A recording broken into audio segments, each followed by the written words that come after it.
எல்லாருக்கும் வணக்கம்.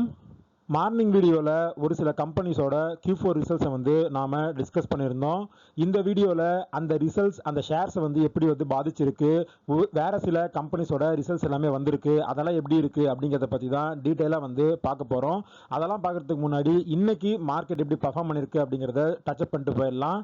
நிஃப்டி இன்னைக்கு மார்னிங் ரொம்ப லோவாக தான் வந்து ஸ்டார்ட் ஆச்சு. 24,000க்கு கீழே தான் வந்து ஓப்பன் ஆச்சு. ஏன்னா மார்னிங் வீடியோவில் நம்ம டிஸ்கஸ் பண்ணியிருப்போம், க்ரூட் ஆயில் ப்ரைஸ் வந்து ரொம்ப ஹையாக இருக்குது, ஸோ அதோட இம்பாக்ட் வந்து நிஃப்டியில் இருக்கும் அப்படின்னு. பட் ஆனால் எண்டில் ஒரு நல்ல ரிக்கவரி அப்படிங்கிறது நடந்துச்சு. ஒரு 150 பாயிண்ட் 200 பாயிண்ட் கிட்ட ரிக்கவரி நடந்து 24,032 அப்படிங்கிற லெவலில் வந்து க்ளோஸ் பண்ணியிருக்காங்க. இண்டஸ்இண்ட் பேங்க்கில் கடந்த ஒரு 1.5 வருஷமாகவே அக்கௌண்டிங் இஷ்யூஸ் அப்படிங்கிறது இருந்துகிட்டே இருந்தது. ஒரு டாப் மேனேஜ்மெண்ட்டில் இருந்த நிறையா பேர்த்த வந்து அவங்க அந்த அக்கௌண்டிங் இஷ்யூஸ்னால வேலையை விட்டு தூக்கியிருந்தாங்க. இப்போது அதில் சிஎஃப்ஓவாக இருந்த கோபிந்த் ஜெயின் அப்படிங்கிறவர் பாம்பே ஹைகோர்ட்டில் வந்து ஒரு கேஸ் ஃபைல் பண்ணியிருக்காரு. அதில் அவர் என்ன சொல்லியிருக்காரு அப்படின்னா, ஆக்சுவலி பேங்க்கில் வந்து நிறையா வந்து அக்கௌண்டிங் இஷ்யூஸ் வந்து இருந்தது, நான் தான் அது மேலே ஆக்ஷனே வந்து எடுக்க சொன்னேன் அப்படிங்கிற மாதிரி சொல்லியிருக்காரு. அந்த அக்கௌண்டிங் இஷ்யூஸோட வேல்யூ மட்டுமே 2000 2600 கோடி வரைக்கும் இருக்கும். பட் ஆனால் நான் வந்து அதை ஆக்ஷன் எடுக்க சொன்னதுனால தான் என்ன அவங்க இல்லீகலாக டெர்மினேட் பண்ணிட்டாங்க, அதுக்காக எனக்கு 70 கோடி பேங்க் வந்து நஷ்டஈடு தரணும் அப்படிங்கிற மாதிரி அவர் வந்து ஃபைல் பண்ணியிருக்காரு. இன்னைக்கு இந்த நியூஸ்னால இந்த இண்டஸ்இண்ட் பேங்க்கில் பெருசாக எந்த இம்பாக்ட்டுமே இல்லை. பட் தொடர்ந்து இந்த அக்கௌண்டிங் இஷ்யூஸ் ரிலேட்டடாகவே ஒரு 1.5 வருஷமாக இந்த பேங்க்கில் வந்துட்டு இருக்கிறது அப்படிங்கிறது இந்த பேங்க்குக்கு ஒரு நல்ல விஷயமா வந்து கிடையாது. நான் ப்ரீவியஸாக இந்த பேங்க்கை வந்து வச்சிருந்தேன். பட் ஆனால் ஒரு பாயிண்ட் ஆஃப் டைமில் 890 ரூபா 900 ரூபா அப்படிங்கிற ரேஞ்சில் 6 மாதத்துக்கு முன்னாடியே வந்து செல் பண்ணிட்டேன். நான் வீடியோ அப்டேட் பண்ணியிருப்பேன் அப்படின்னு நினைக்கிறேன். அடுத்து இன்னைக்கு ஆட்டோ கம்பெனிஸோட ரிசல்ட்ஸ் வந்து வந்திருக்கு. பெரிய கம்பெனியான மகேந்திரா அண்ட் மகேந்திரா அவங்களோட Q4 ரிசல்ட்ஸை வந்து கொடுத்துருக்காங்க. அதில் பார்த்தோம் அப்படின்னா அவங்களோட ப்ராஃபிட் அப்படிங்கிறது இயர் ஆன் இயர் 53% வந்து இன்க்ரீஸ் ஆகி 3737 கோடியாக வந்து இருக்கு. ரிசல்ட்ஸோடு சேர்த்து டிவிடெண்டாக 33 ரூபாய் வந்து அவங்க அனௌன்ஸ் பண்ணியிருக்காங்க. ரெவன்யூ பார்த்தோம் அப்படின்னா 26.2% வந்து இன்க்ரீஸ் ஆயிருக்கு.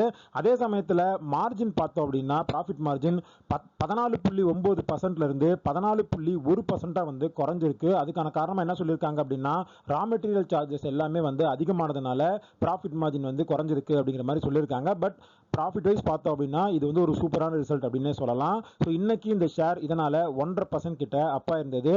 இன்னைக்கு ஆஃப்டர் மார்க்கெட் ஈவினிங்கில் வந்து ஹீரோ மோட்டார் கார்ப் அவங்களோட Q4 ரிசல்ட்ஸை வந்து தரப்போறாங்க.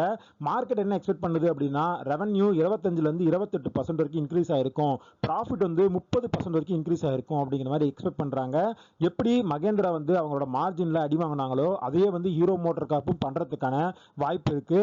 பட் மகேந்திராவோட ஹீரோ மோட்டார் கார்ப் அதிக அளவிலான டிவிடெண்ட் வந்து அனௌன்ஸ் பண்றதுக்கும் வாய்ப்பு வந்து இருக்கு அப்படிங்கிற மாதிரி அனலிஸ்ட் எல்லாருமே சொல்லியிருக்காங்க. ஸோ இந்த 2 கம்பெனியை மட்டும் நம்ம அனலைஸ் பண்ணி இப்போதைக்கு எதுல ஒரு பெஸ்ட் ஆப்பர்ச்சுனிட்டி இருக்கு அப்படின்னு பார்த்தோம்னா, என்னை பொறுத்த வரைக்கும் ஹீரோ மோட்டார் கார்ப்பில் தான் ஒரு நல்ல ஆப்பர்ச்சுனிட்டி இருக்குது அப்படின்னு நான் நினைக்கிறேன். இப்போ வரைக்கும் இந்த ஷேர் என்கிட்ட கிடையாது. நாளைக்கு ரிசல்ட் வந்து எக்ஸ்பெக்டேஷனோட கம்மியாக வந்தால் ஒரு கரெக்ஷன் வரும், இல்லைன்னா ஒரு 1% 1.5% கிட்ட அப் ஆகும். ஸோ அப்போ என்ன ரேட்டில் இருக்குது அப்படிங்கிறத பார்த்துட்டு ஹீரோ மோட்டார் கார்ப்பை மட்டும் நாளைக்கு பை பண்ணலாம் அப்படிங்கிற மாதிரி இப்போதைக்கு வாட்சிஸில் போட்டு வச்சிருக்கேன். அதுக்கான காரணம் என்ன அப்படிங்கிறத இதில் பார்க்கலாம். மகேந்திரா கம்பெனி பார்த்தோம் அப்படின்னா 3152 ரூபா அப்படிங்கிற லெவலில் இருக்குது. அவங்களோட பிஇ வந்து 23 பிஇ கிட்ட இருக்குது. டிவிடெண்ட் ஈல்டு வந்து 0.8%. அது மட்டும் இல்லாமல் இவங்களுக்கு கடன் அப்படிங்கிறது அதிகமாக இருக்குது. கிட்டத்தட்ட 1.4 தான் இவங்களோட டெப்ட் ஈக்விட்டி அப்படிங்கிற லெவலில் வந்து இவங்க வச்சுருக்காங்க. அதே சமயத்தில் ஹீரோ மோட்டார் கார்ப்பை போய் பார்த்தோம் அப்படின்னா இப்போ ரேட் வந்து 5076 ரூபா அப்படிங்கிற லெவலில் இருந்தாலும் பிஇ பார்த்தோம்னா 18.65 19 கிட்ட தான் வந்து இருக்குது. டிவிடெண்ட் ஈல்டாக 3.45 வந்து மெயின்டைன் பண்ணுறாங்க.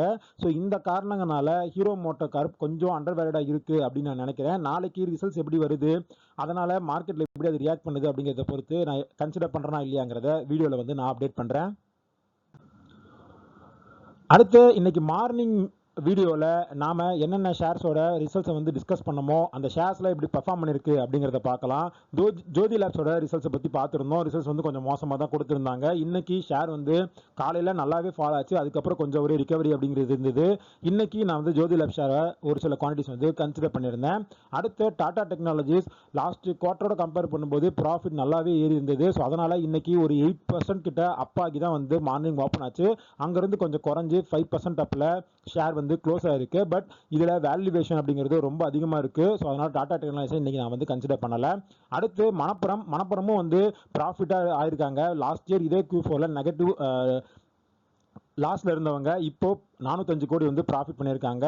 டிவிடெண்டும் 50 பைசா வந்து அனௌன்ஸ் பண்ணியிருக்காங்க. ரிசல்ட்ஸோட சேர்த்து அவங்க லீடர்ஷிப்பில் வந்து ஒரு ரீஷஃபில் பண்ண போகிறோம் அப்படிங்கிற மாதிரியான டீட்டெயில்ஸ் எல்லாத்தையுமே வந்து எக்ஸ்பிளைன் பண்ணியிருக்காங்க.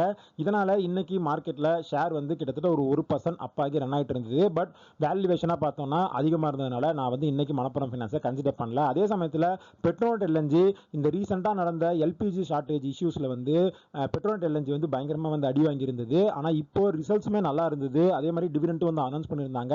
அது மட்டும் இல்லாமல் அவங்க என்ன சொல்லியிருக்காங்க அப்படின்னா ஃபினான்ஷியல் இயர் 27, 28 இது ரெண்டுலையுமே கேபெக்ஸை வந்து 9,000 கோடி கிட்ட நாங்கள் பண்ண போகிறோம் அப்படிங்கிற மாதிரி சொல்லியிருக்காங்க. அதுலேயும் பெட்ரோ கெமிக்கல் அந்த ஃபேக்ட்ரி போகிறதுக்கான கேபெக்ஸ் வந்து இதில் அதிகமாக போகும் அப்படிங்கிற மாதிரி சொல்லியிருக்காங்க. ஸோ அதுலேருந்து வந்து இன்னொரு 2-3 ஃபினான்ஷியல் இயர் தாண்டி அங்கேருந்து வந்து ரெவன்யூ வரும் அப்படிங்கிற மாதிரியும் அப்டேட் பண்ணியிருக்காங்க. ஸோ இதெல்லாம் பார்க்கும்போது பெட்ரோநெட் எல்என்ஜி இந்த ப்ரைஸில் ஒரு நல்ல வேல்யூ பை அப்படிங்கிற மாதிரி நான் வந்து நினைக்கிறேன். இன்னைக்கு ஒரு சில குவான்டிட்டிஸ் பெட்ரோநெட் எல்என்ஜி மட்டும் நான் வந்து கன்சிடர் பண்ணியிருந்தேன். அடுத்து நான் வாட்சஸில் போட்டு வச்சிருந்த ஒரு ஷேரோட ரிசல்ட்ஸ் வந்து வந்திருந்தது. ஆனால் எதிர்பார்த்த அளவுக்கு ரிசல்ட்ஸ் வந்து பாசிட்டிவாக இல்லை. அந்த ஷேர் எந்த ஷேர் அப்படின்னு பார்த்தோம்னா சாந்தி கியர்ஸ்.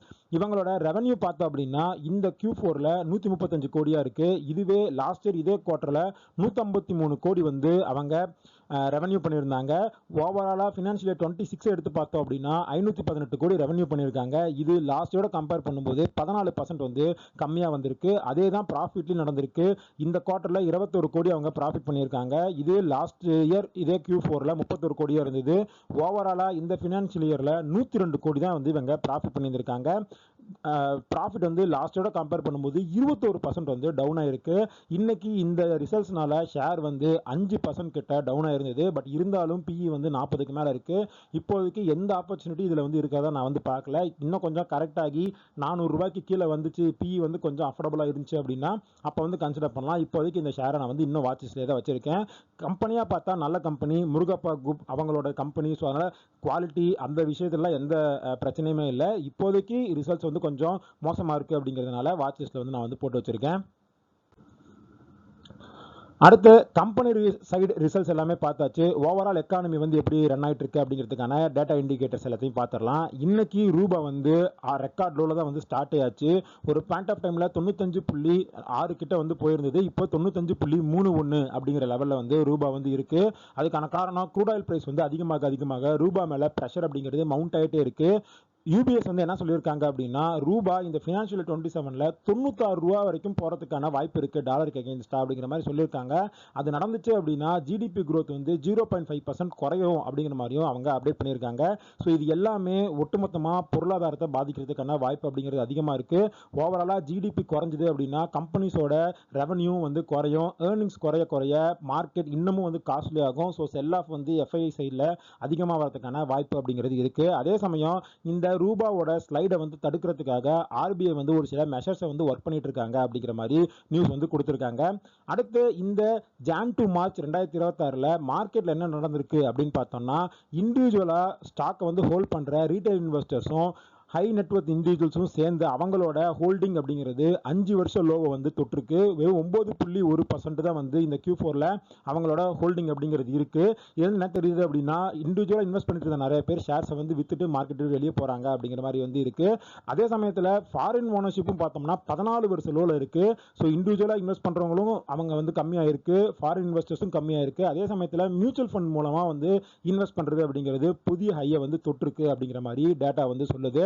அடுத்து கோல்டு பார்த்தோம் அப்படின்னா நேற்று ஈவினிங் ஒரு 2%க்கு மேலே ஒரு சரிவை வந்து சந்திச்சிருந்தது. இந்த ஸ்ட்ரைட் ஆஃப் ஆர்மஸில் ஒரு இஷ்யூ வந்து ரீமவுண்ட் ஆன உடனே திரும்ப இன்னைக்கு காலையில் ஒரு சின்ன ரிலீஃப் வந்து அங்கே நடந்திருக்கு. 0.73% வந்து இன்டர்நேஷனல் மார்க்கெட்டில் கோல்டு வந்து ரன் ஆயிருக்கு.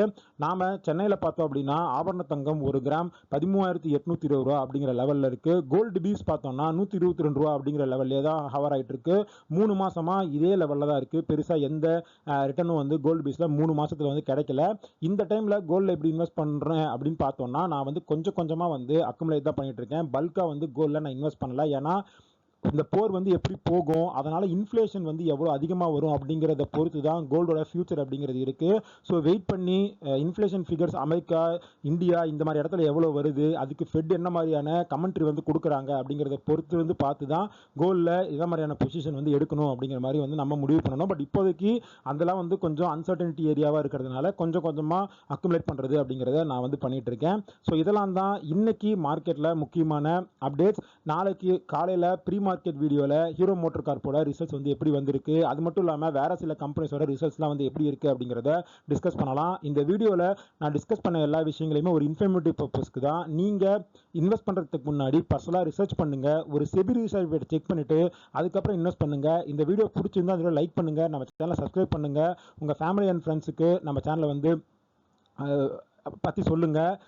இதே மாதிரி இன்னொரு வீடியோ உங்களை மீட் பண்ணுறேன். அது வரைக்கும் நன்றி, வணக்கம்.